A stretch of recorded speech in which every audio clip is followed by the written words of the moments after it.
Hi guys and welcome.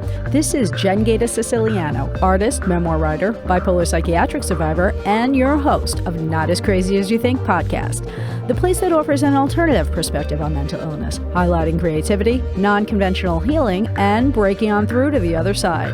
If you are ready for a new narrative on the mental realm that celebrates crazy and cool without penalty, then Not As Crazy As You Think is for you. I never paid much attention to Britney Spears. In fact, I tried not to pay attention to her, which was difficult to do because her image and music were all over the place. She always seemed to me to be a bit too sexy for her own good, and especially for her age, and her music was far too poppy for my taste. But I did dress up as her once on Halloween in that schoolgirl outfit, which didn't go over too well with the administration when I showed up at the Halloween party at the Catholic grammar school I was working at as the English teacher. Well, the middle school boys liked it. So she was the icon I found amusing and maybe didn't have much respect for. But I did take stark notice of a particular performance she gave at the MTV Video Music Awards in September 2007. She was so slow on that stage and could barely move, and definitely couldn't emote or have control over her expressive output. I knew she was on drugs, but not illicit drugs. I knew what she was on was legal and very easy to get and almost impossible to get off. They put her on psych meds and she couldn't be her explosive self anymore. And it was then when I knew Britney's life would be changed forever. And sadly, I was right. It was earlier that year on February 18th, 2007, when she shaved her head after checking out of a rehab facility in the Caribbean. And I knew she was not going to get away with it, like bald Sinead O'Connor got away with ripping up a picture of the Pope on Saturday Night Live. Her brand spoke to an entirely different population. Pop stars like Britney were not allowed to shave their head, and when she finally had it with the paparazzi taking over her every walking step, she did something that seemed wild at the time, but not unprovoked. Early on, Britney embraced the photographers. She was super young as a teen when she just got started in the business, and from a tiny town in Louisiana, so the California spotlight was appealing at first, but the paparazzi became aggressive over the years and the tabloids vicious. She reacted as many might. With so many years of them crossing the line, it's totally reasonable that she lost it. And because she attacked the paparazzi with an umbrella right after she shaved her head, she was portrayed as insane with irreparable damage. Because in our culture, any extreme emotion that is against what the majority thinks is okay and normal is thought of as crazy, such as photographers swarming the rich and famous. Who could live with that harassment every time you left the house to get a cup of coffee? I would have done much worse. But then again, I'm bipolar too. 2007 was a bad year for Britney, and we've all had bad years. Just months before the incident, Britney, then just 25 years old, had filed for divorce from Kevin Federline, the father of her two sons. Both parties filed for sole custody. 2 days after shaving her head, she checked into Promise's Malibu alcohol and drug rehab treatment facility. And when she returned after 24 hours, her ex-husband Kevin asked for an emergency hearing regarding custody of their two sons. She was humbled. She hit rock bottom, and her world was crumbling around her. In July, the divorce was finalized. In August, she fled the scene from a car accident because she didn't have a California driver's license. By October, based on her behavior, a court ordered Britney to hand over her custody of her two sons, then ages 1 and 2, to her ex-husband, which is extremely rare for a mother to lose custody of her children. But despite her troubles, by November, her new album debuted at number 2 on the Billboard charts. However, her mental health crisis continued into the next year when she was rushed to a hospital and placed on a psychiatric hold after refusing to return her kids to Kevin after visitation. It was then the conservatorship had begun. So what is conservatorship?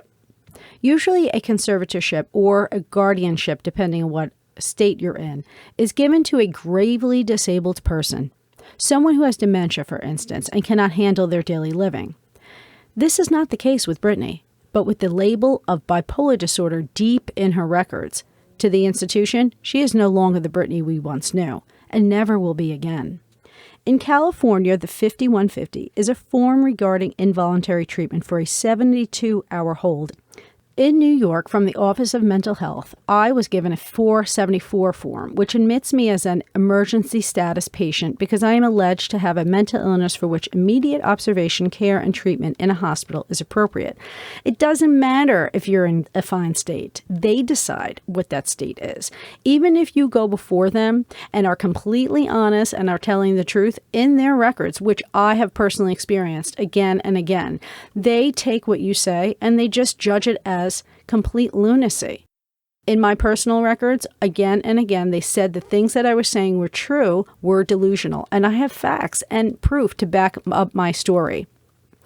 But once you go before the physician, it only needs to be suspected that you have an illness. But if you have a label already, the imprisonment is unavoidable. After a 48-hour hold, you are again evaluated by another psychiatrist, and they determine if you need to stay up to 15 days, and then you can request a court hearing. But subsequent to admission, if no request for a court hearing is made, the director may retain the patient for up to 60 days without taking any other action. These procedures are unconstitutional, inhumane, and undemocratic. A person should not need to prove they deserve to be free in this country. But I have been going through this my entire life, and to no avail under their punitive system. In California, during a 5250, a 14-day hold, which Britney Spears received afterwards, they must have a probable cause hearing where the hospital presents evidence as to why the patient needs further treatment. And after that, a 5350 form, which Britney also received, is filed, ensuring continued stay if the person after 17 days remains gravely disabled. For those people who have no experience with the mental health system in this country, you have no idea how often this takes place, how people's lives are ruined and taken over by the institution. And you don't need to have a conservatorship to have no rights in this country. You only need to have a diagnosis.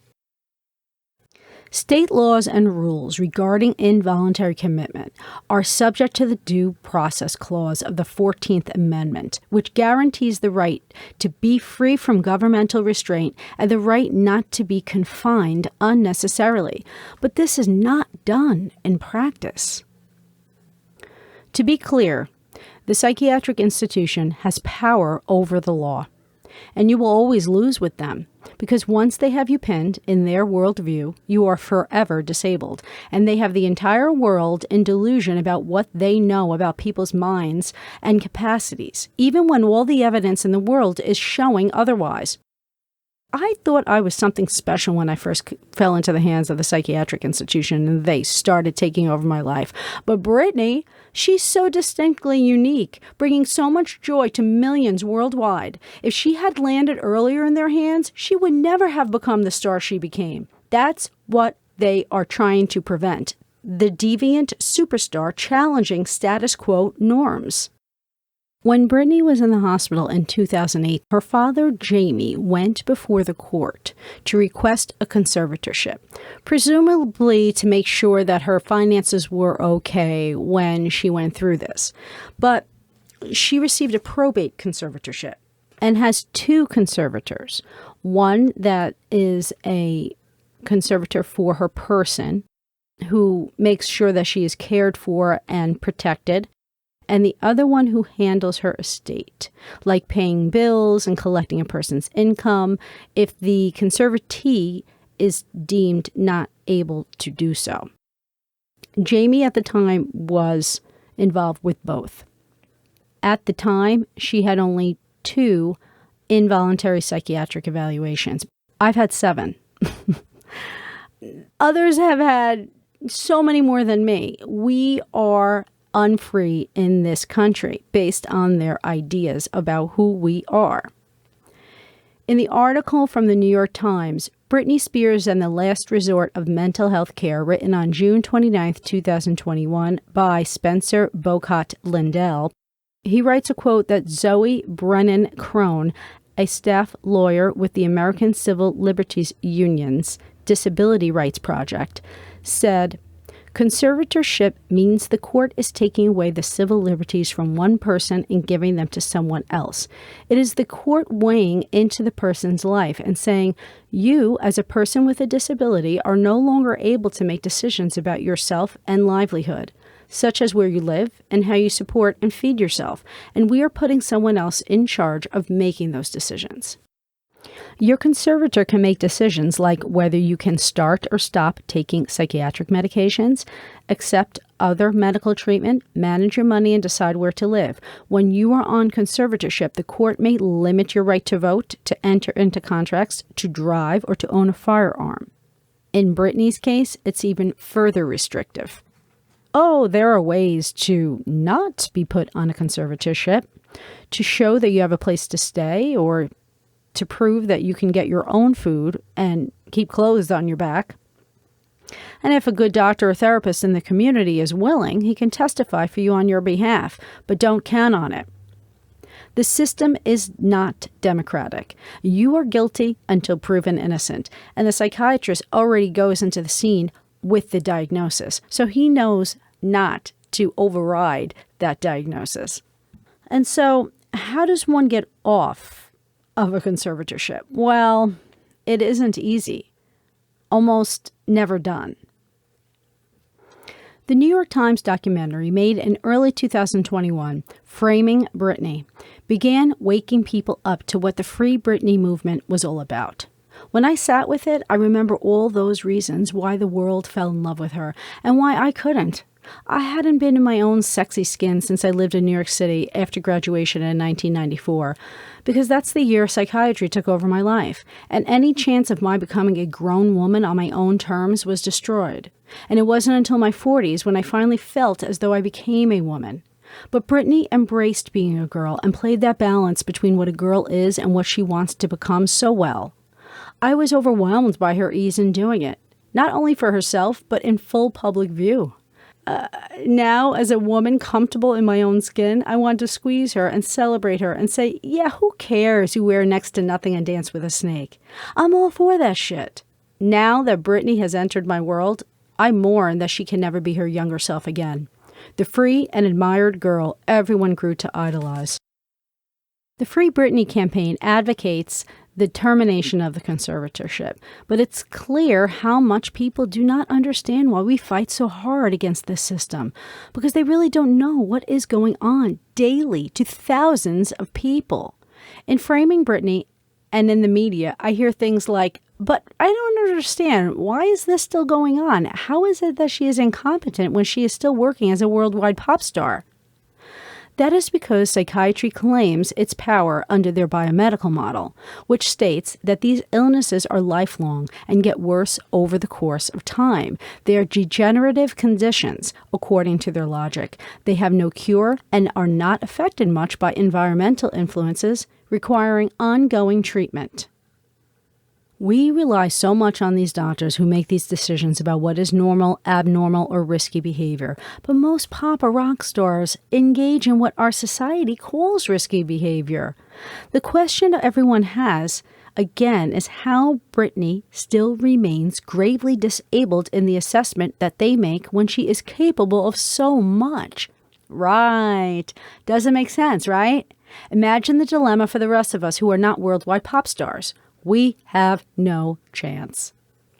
Because depending on what they witness on that particular day when the all-knowing psychiatrist in the hospital secures you a label of a supposed lifelong degenerative disease, you are stuck with that assessment of who you are and who you appeared to be in that moment of distress for the rest of your life. She could not recover on paper from losing it in front of everyone, a state of mind that defenders of the conservatorship to this day are pointing to as evidence of a permanent problem securing her lifelong imprisonment. In their science, a person who is afflicted with a grave mental illness, in Britney's case, the reported diagnosis again is bipolar disorder, which is the worst next to schizophrenia, she doesn't have the same rights as anyone else. Anyone can do anything to us. We have no civil rights and no human rights, and because our minds don't work according to how they see reality, In their books, we are forever incompetent. I actually learned what the Free Britney campaign was all about only a week after Britney's testimony, when I saw the Inner Compass Initiative, a psychiatric survivor group I follow, which helps and informs people how to get off psychiatric drugs and get out of the mental health care system. They were holding an event regarding #Free Britney, hosted by Executive Director Laura Delano, who joined attorney Jim Godstein, who has a breadth of experience with dealing with psychiatric harms and abuses, and UCLA professor David Cohen, to discuss conservatorship, psychiatric power, and what Britney's story means for all of us in this movement. David Cohen just recently published in Psychiatric Services Journal in January 2021 the article, Incidences of Involuntary Psychiatric Detentions in 25 U.S. States, and he asserts the exact duration of involuntary commitments is not disclosed in any statistics by any state. There are a list of types of overriding takeovers the psychiatric system imposes, from involuntary psychiatric detentions, inpatient commitments, outpatient commitments when you're in your own home.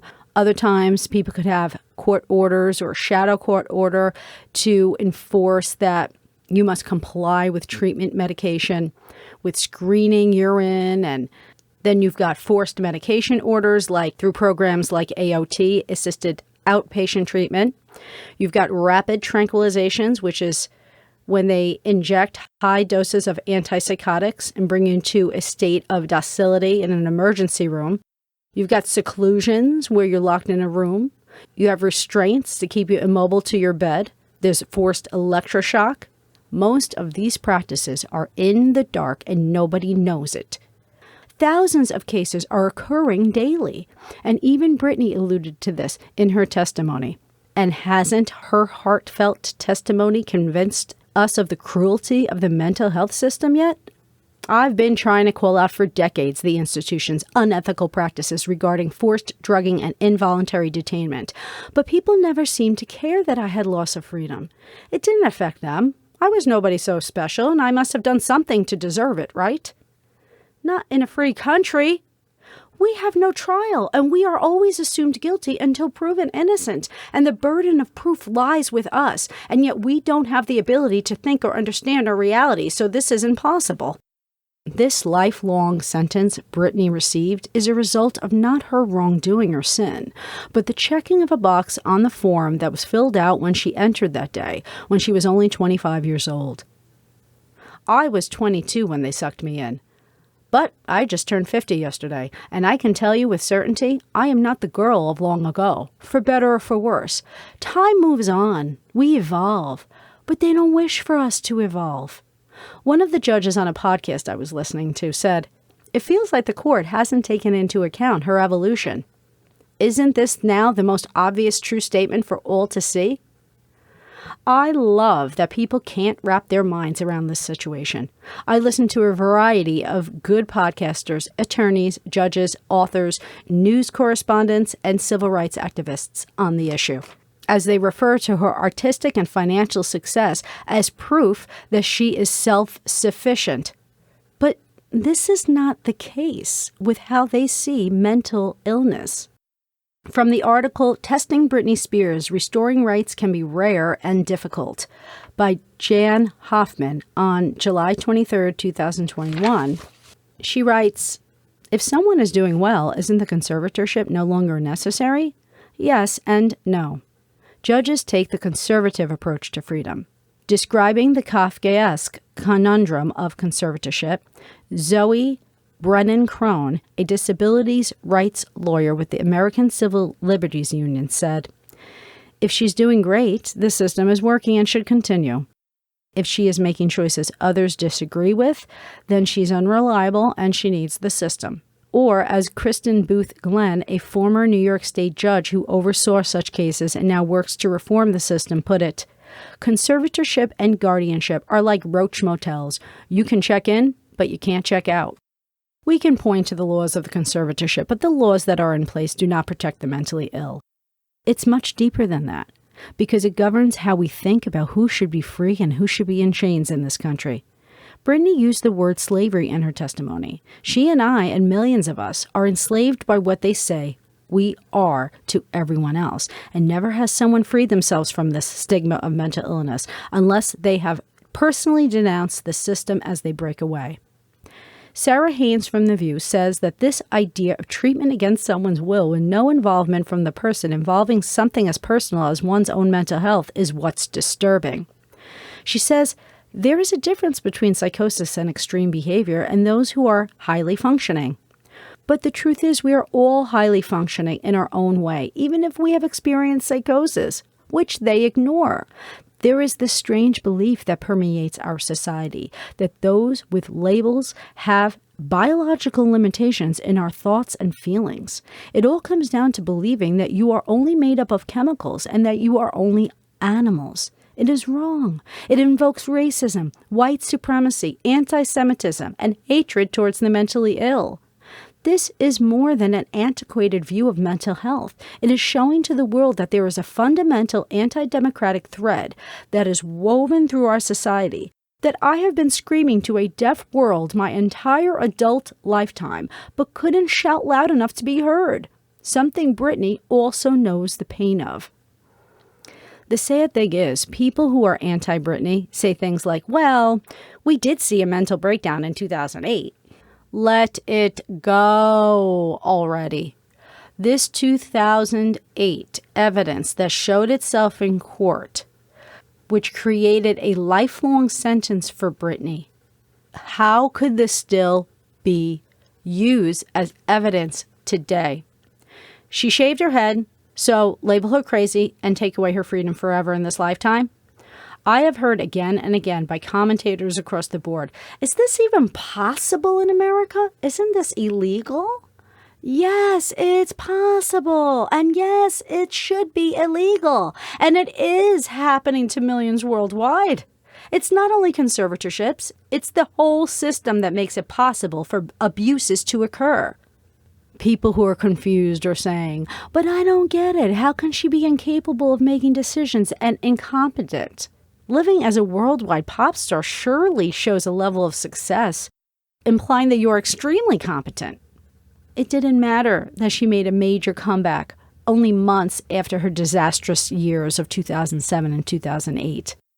From 2009 onward, she was touring again with new albums, hitting top of the charts, and in her award-winning Las Vegas residency with a show that ran from 2013 to 2017. But she is seen as lacking capacity. But for how long? People change, circumstances change, but in their science, this is not possible. The best anyone can hope for is to remain a drugged-up version of a semblance of your old self, propped up by everyone involved. Many people don't realize that the institution ropes in the family members. We can't just vilify Jamie. And not even sweet old Britney knows the ins and outs of this abusive system. She can only see the cruelty of her own situation, which her father has exploited. From the time Jamie, her father, took on the conservatorship, he has earned millions of dollars for the commissions he made off different tours Britney did, particularly in Vegas, where she performed close to 250 shows, banking an estimated $35 million per year, for which Jamie was awarded handsomely. The court approved that he received 1.5% of gross revenues related to the performances and merchandise related to the residency. It was one of the most popular Vegas shows of all time. They know she's the goose that lays the golden eggs. The more she works, the more they get paid. In August 2019, there was a problem between her two sons and Jamie, where Kevin Federline, the father, got a restraining order against him. Then Jody Montgomery became the temporary conservator in 2019. The co-conservator also became Bessemer Trust for the financial part of the conservatorship, who since has resigned. But Britney no longer wants her father on. She has asked that Jody remain on as the conservator of her person, probably because maybe she's not as bad as her father is. The lesser of two evils. Sam Ingham also resigned as her counselor, and her manager also resigned. And the court last week surprisingly granted Britney the right to her own attorney, something that was beforehand denied up until the hearing. Her new attorney is Matthew Rosengart, and he seems to be a strong advocate of Britney's rights. He looks like he'll knife you with the truth if you're not careful. I hope he opens up the carcass for all the world to see the living shit that is pasted all over the guts of psychiatry. The institution has offered far more harm than good. When the leaked audio of Britney Spears' testimony at her conservatorship hearing on June 23rd, it was clearly articulated that there were abuses of power by not only the conservator of her father, Jamie, but if you do listen more clearly, Britney was very open about the abuse she personally suffered by the mental health system, showing that the mentally ill or labeled mentally ill are not only second-class citizens with no civil rights in this country, but are also deserving of no basic human rights. In her testimony, she has said that she did not feel heard on any level the last time she went before a court. That's because once a person gets labeled or involuntarily committed, everything one says is taken as suspect. Her reported diagnosis was given to her as a young female who the institution deemed was in need of correction, with the only proper treatment being that of psychiatric drugs. And people are surprised of this? Unlawful detainment cases have been on the books since the 1970s, right up until the present day. And I personally am still at risk being detained somewhere down the line based on my background. I was interested in pursuing a lawsuit once regarding the violation of my civil liberties and human rights in a particularly hostile incarceration by a particular hospital in Westchester, New York. I reached out to many organizations and received no support or encouragement. They've seen this before so many times, and they can only help so many people. When I asked the psychiatric rights organization Mind Freedom International for guidance, which is a non-governmental advocacy organization for the psychiatric survivors movement that claims to be a pressure group to oppose human rights violations within the mental health system, they gave me little reassurance. Office manager Sarah Smith emailed me and said, even if the organization had $1 million grant, we would still not have enough resources to deal with the tsunami of psychiatric victims who approach us for legal assistance or sanctuaries for those fleeing from psychiatric harm and involuntary treatment. I'm not crazy or alone in seeing how this so-called mental health care system is rigged with the state law enforcement agencies and the pharmaceutical companies as they issue forced abusive care while they violate human, civil, and constitutional rights because of the criminal laws on the books. Anyone who is a dissident and says something that is against status quo can be slapped with a label, said to be psychotic, and then thrown away into confinement with no rights, as they convince everyone else involved that there is something medically abnormal about their behaviors and thoughts. As attorney Jim Gottstein said, a lot of times people get, swept up because they're engaging in disturbing behavior, like they're upsetting people. We don't like dealing with them as a society. We've basically turned that over to psychiatrists or other mental health professionals to get people out of the way. Inner Compass Initiative leader Laura Delano said, really, what this comes down to is the power of psychiatric diagnosis, the power of a clinician's gaze onto an individual, the power that comes with that clinician saying, in my professional expert assessment, this person is mentally ill. I've analyzed, I've evaluated them, and that is all it takes, is an evaluation to create what sometimes is lifelong imprisonment for a person. Professor David Cohen says, we have armies of mental health professionals who offer themselves up, but we license and accredit them as knowing things we don't know, presumably that they can, plumb the depths of whoever we are, and with their instruments and tools and judgments and eyeballs, they can just say, this is why this happened, this is what this person really is, and this is what makes them tick, and this is what to do about it. By now, this is part of the scene. We shouldn't be surprised about it. We rely on this idea that we have these people in our society to take the problem away.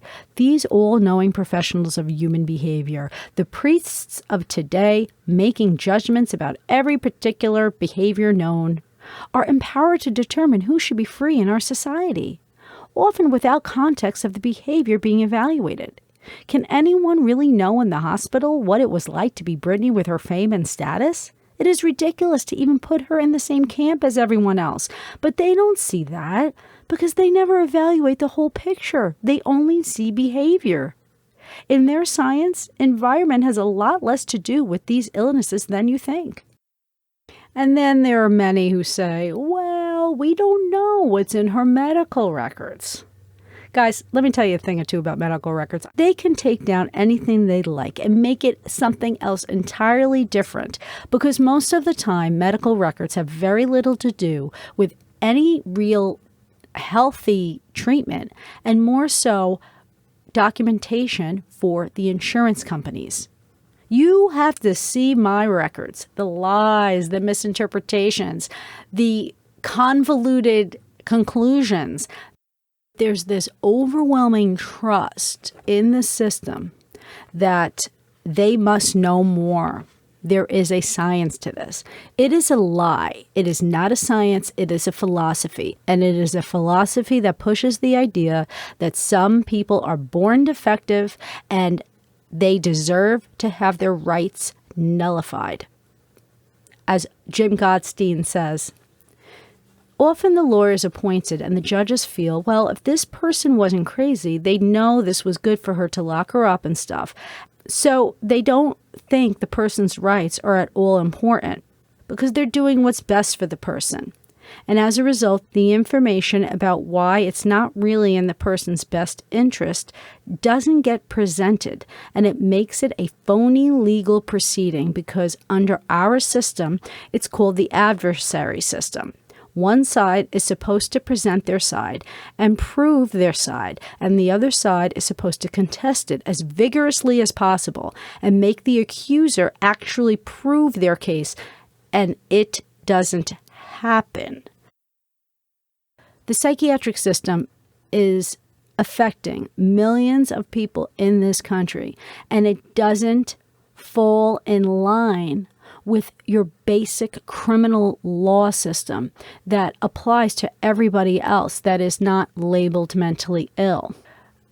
You can be holding a bloody dagger in your hand and say, I did it, next to the scene of a murdered individual, and you will still be able to have an attorney of your choice and have a fair trial.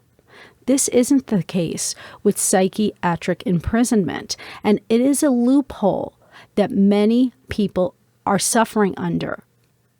Do you really think that everyone who is denied rights deserves to have rights denied? Isn't it obvious in the case of Britney, as much as people are fighting this, that it doesn't make sense? Why should she, 13 years later, need to be reevaluated again and again to prove that she should have personal freedom in this country? This move is only for the thriving of the institution, not the individual. Of course she won't pass the test, and that is why Britney is against being reevaluated, because she knows she will lose.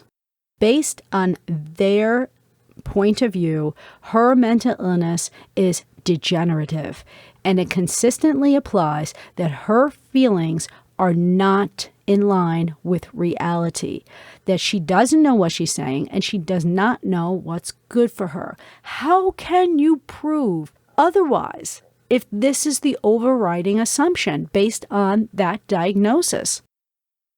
Mad rights advocate and author Seth Farber wrote, in the psychiatric meta-narrative, noncompliance is treated both as pathology and as misbehavior, as a sign that the patient is both mad and bad. The attitude of mental health professionals to mental patients has been losing its soft edge of seemingly benign paternalism and becoming increasingly punitive, although still wrapped in terminology of medical care. In those passing 13 years, Britney has released 3 albums and spent 4 years performing in her Las Vegas show, selling 900,000 tickets and grossing $138 million. She still hasn't showed capacity to take care of herself. So on June 23rd, at an online court hearing live streamed to the news media, the pop star asked Judge Brenda Penny in no uncertain terms to end the arrangement. "I just want my life back. The conservatorship should end," she said. "I shouldn't be in a conservatorship if I can work and provide money and work for myself and pay other people. It makes no sense. Basically, this conservatorship is doing me way more harm than good." Today, Britney's words are my words, and I have a lot more in common with her than I had in the past. In her testimony, she says, "I led a room of 16 new dancers in rehearsals. It's funny to hear my manager's side of the story. They all said I wasn't participating in rehearsals and I never agreed to take my medication, which my medication is only taken in the mornings, never at rehearsal. They don't even see me. So why are they even claiming that?" This has happened to me again and again. Many times when I was put forth in front of an emergency room admission, they were told that my family told them I wasn't taking medication, and they weren't even living with me. Basically, if you do something that is out of alignment with what they think you should be doing, they claim that you're not taking medication. Britney said, "Ma'am, I'm not here to be anyone's slave. I can say no to a dance move. I was told by my, at the time, therapist, Dr. Benson, who died, that my manager called him and then that moment told him I wasn't cooperating or following the guidelines in rehearsals. And he also said I wasn't taking my medication." Which is so dumb because I've had the same lady every morning for the past 8 years give me my same medication and I'm nowhere near these stupid people. It made no sense at all. And not for anything, but who is Dr. Benson to understand anything about how rehearsals should be run? Britney testifies after she admitted she didn't want to do the Vegas tour anymore. "My therapist sat me down in a room and said he had a million phone calls about how I was not cooperating in rehearsals and I haven't been taking my medication. All of this was false. He immediately the next day put me on lithium out of nowhere. He took me off my normal meds I'd been on for 5 years, and lithium is a very, very strong and completely different medication compared to what I was used to. You can go mentally impaired if you take too much, if you stay on it longer than 5 months. But he put me on that and I felt drunk. I really couldn't even take up for myself. I couldn't even have a conversation with my mom or dad really about anything." People were shocked over this, that she was forcibly drugged with bad medication. Guys, the same thing happened to me and many other people. Lithium is one of the worst drugs I was ever put on, and I suffered enormously from it, having to leave commitments that I was involved in creatively because it squashed my creativity. I couldn't pick up a paintbrush anymore. I was unable to speak. I was unable to read. I was unable to think. And it was horrendous. And to think that they forcibly drugged Britney, it's not a shock to me. The freedom the institution has to muscle its way into the singular approach of a patient's choice of recovery, with no alternative treatments allowed, has affected the freedom of any labeled individual in the system. Part of the system is forced drugging. Regarding being reevaluated, Britney pleaded with the court. "Honestly, I don't think I owe anyone to be evaluated.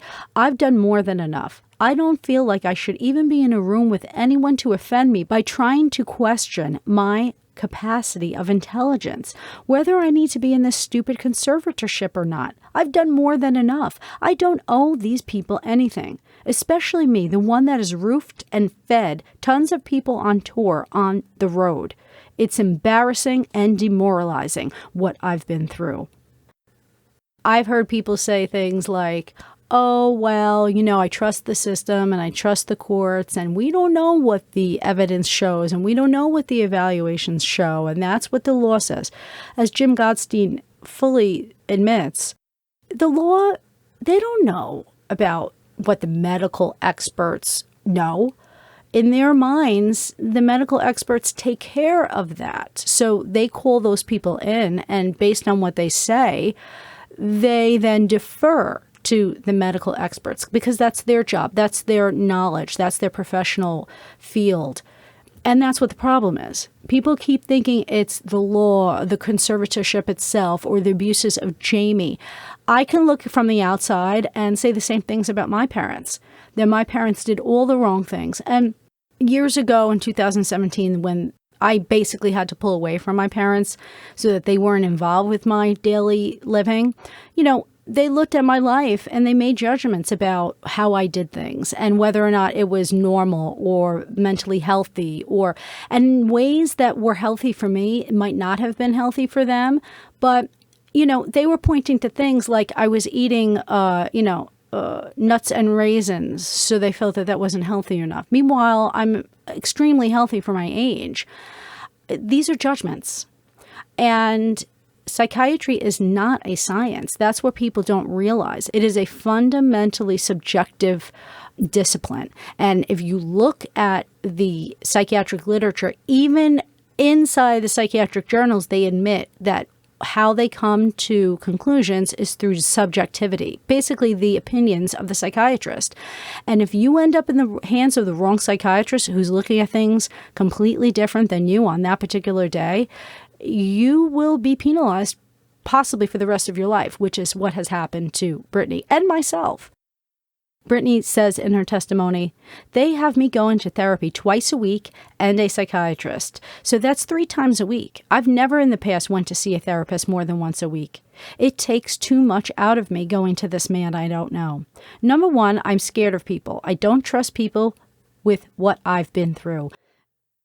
There were several times in her testimony where she said she was depressed, that she says she doesn't trust people. In their opinion, even though we can see her testimony and see the overall arc of her life and know why she feels those things, those admissions in court are things that the psychiatric institution will point to say that she has behavioral instincts that are paranoid, that are dangerous to her well-being or safety, personal safety, that she could hurt herself. There's no way to win against this, against their philosophies, against their way of looking at things. The way of looking at things is the problem. The biomedical model is the problem. It is the philosophy of psychiatry which is the problem. Britney said in her testimony, and now we can sit here all day and say, oh, conservatorships are here to help people. But ma'am, there's 1,000 conservatorships that are abusive as well. I don't feel like I can live a full life. I don't owe them to go see a man I don't know and share him my problems. I don't even believe in therapy. I always think you take it to God. Well, they don't believe in God. They don't believe in anything inside your mind as being true. They don't believe in anything that's abstract. They see it as delusional. Perhaps the most shocking in her thing in her testimony was admitting that she isn't allowed to get pregnant or be married based on what they think the conservatorship allows.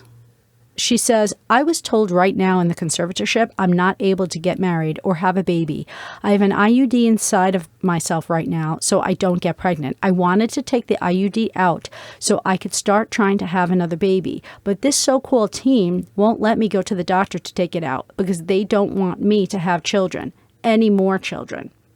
People were shocked over this. But I dealt with this on a very personal level. They did not want me to have kids. They sent me to Boston to be talked out of it, because they didn't want me to get off the medicine I was on. And so they did everything they could to talk me out of it. Thank God I broke away and decided to have a child on my own. But again, I wasn't as restricted as Britney. And yet my life has been extremely restrictive. So she has no rights over her body or reproductive rights. Hello.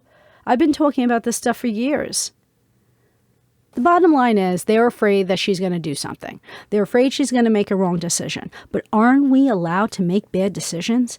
these bad decisions are sometimes the best lessons for our good decision-making in the future. This institution robs people of their future. You aren't allowed to have one by your own will. This idea that she might hurt herself if we don't watch over her like a hawk is ridiculous.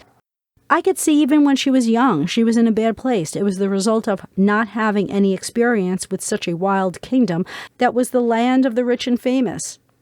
And only those who reach that kind of stardom know the pressures that go with it. And many of Britney's peers on that level are widely sympathetic to her. So this affair raises the philosophical questions that no one wants to look at hard and long. Who is allowed to be free in America? This should not even be a conversation, and I'm thrilled that people are fighting it. It's so important for the press to give a platform to the voices of people with lived experience in the mental health system and their advocates. No one knew this was going to be heard. She wasn't allowed to speak.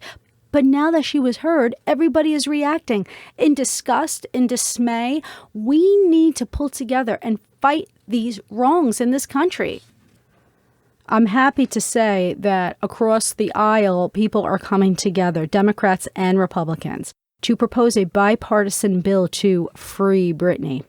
Democratic Representative Charlie Crist of Florida and Republican Representative Nancy Mace of South Carolina on Tuesday, July 20th, unveiled their Freedom and Right to Emancipate from Exploitation Act, called the FREE Act, during a virtual news conference. The FREE Act would allow a person under a legal guardianship or conservatorship the right to petition the court to have their court-appointed guardian replaced with a public guardian. It also guarantees that individuals under guardianships are assigned an independent caseworker and require caseworkers and public guardians disclose their finances to ensure there's no conflict of interest. It also would require states to provide an up-to-date database on how many people are under guardianships or conservatorships. The legislation is narrowly crafted to attract further bipartisanship support. As Mace said, her situation is a nightmare. If it can happen to Britney Spears, it can happen to anyone in this country. And she's right. But in Britney's despair right now, I have hope. Even someone with the fame and fortune as Britney can be destroyed and denied a life by the system. Isn't it clear she was born with the right stuff? There's not enough evidence that she has great genes. Her talent isn't enough. Finally, through her story, the average person may understand. And with the help of civil rights advocacy and the right media coverage, the conversation is beginning. And with these new proposed laws, reform is on its way. I like to think there is hope for Britney. And in hope for Britney, there is hope for millions of us, because it is very clear that people are not aware of what is going on. And if more of us can figure out a way to be heard, we may have a chance at change in the future as well. Right now, I'm all about #FreeBritney, and you should be too. Thanks for listening to Not As Crazy As You Think, and don't forget to subscribe to my YouTube channel. And remember, mental health is attainable for anyone, especially those labeled with mental illness. Until next time, peace out.